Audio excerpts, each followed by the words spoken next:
A'udhu billahi minash shaitanir rajim. Bismillahir rahmanir rahim. Assalatu wassalamu ala Muhammadin wa alihi tayyibin tahirin.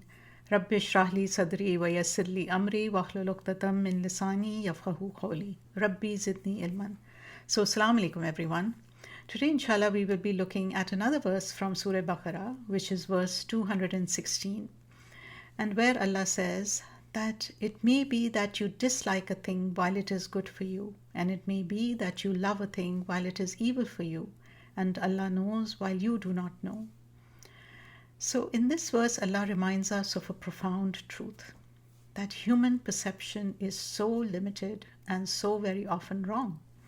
We may detest something, we don't like it, we may find it uncomfortable, something that holds hidden benefits for us, or we may long for something that harms us.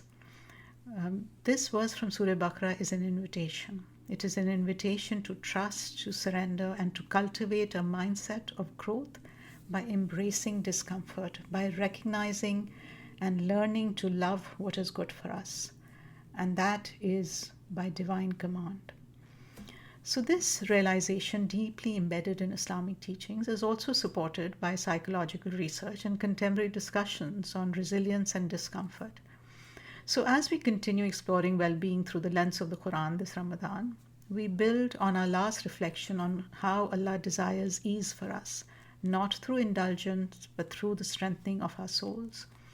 This verse expands on that idea by reminding us that our instincts about what is quote-unquote good or quote-unquote bad for us are often short-sighted. We love staying in bed, for example, when our well-being lies in going for a walk, getting out of bed, going to work, and doing chores around the house, for example.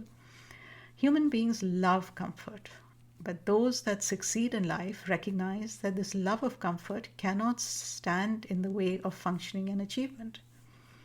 So in order to pursue true well-being, we need a willingness to embrace discomfort. Now, there's a lovely book called The Comfort Crisis by Michael Easter, where he argues that modern life has removed the very struggles that humans evolved to endure.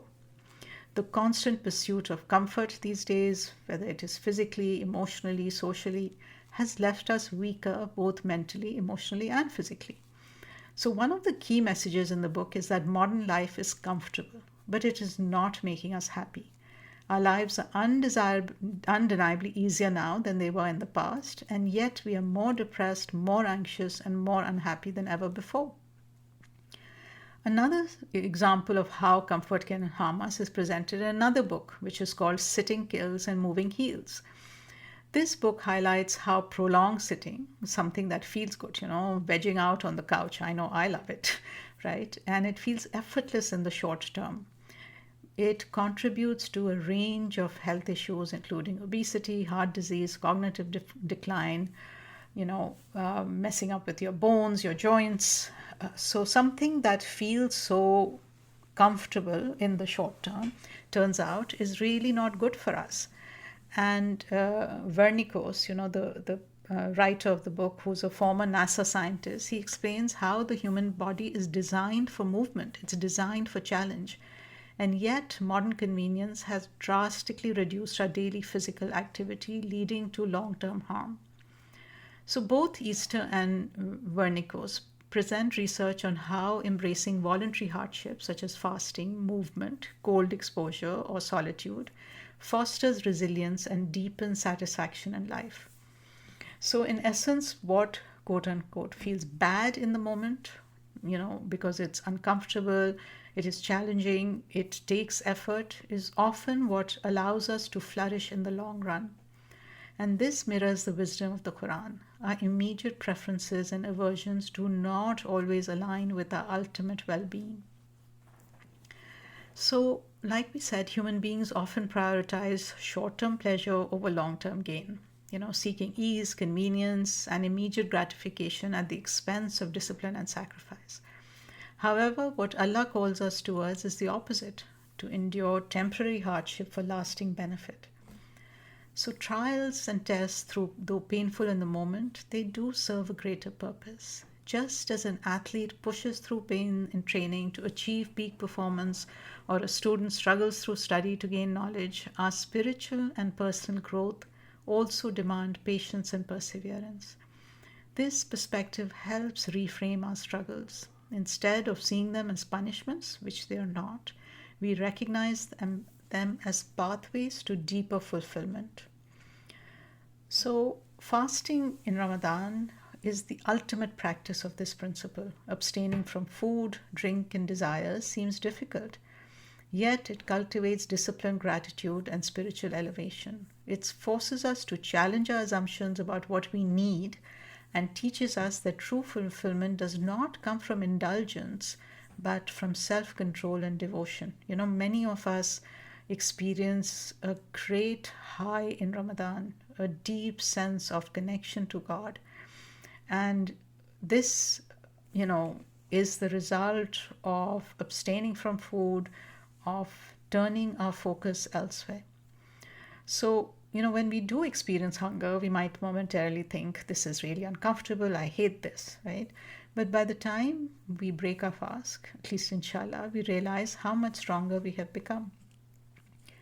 So, Ramadan itself is proof that what seems difficult can be deeply nourishing for the soul. It reminds us that embracing discomfort can be a gateway to profound ease. So, how can we learn to love what is good for us rather than submit to momentary pleasures and comforts? First of all, we need to reframe hardships.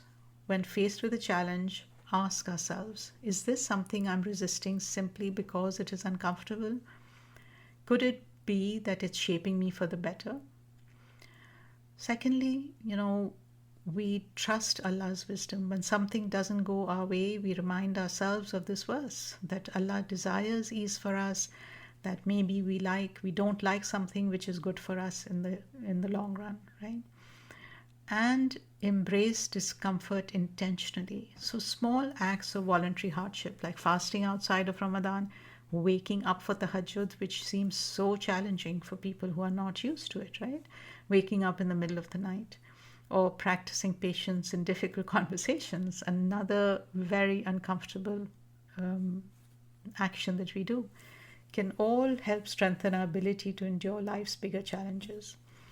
So we need to seek long-term gain over short-term pleasures. Let's ask ourselves, am I making choices based on immediate comfort or lasting well-being?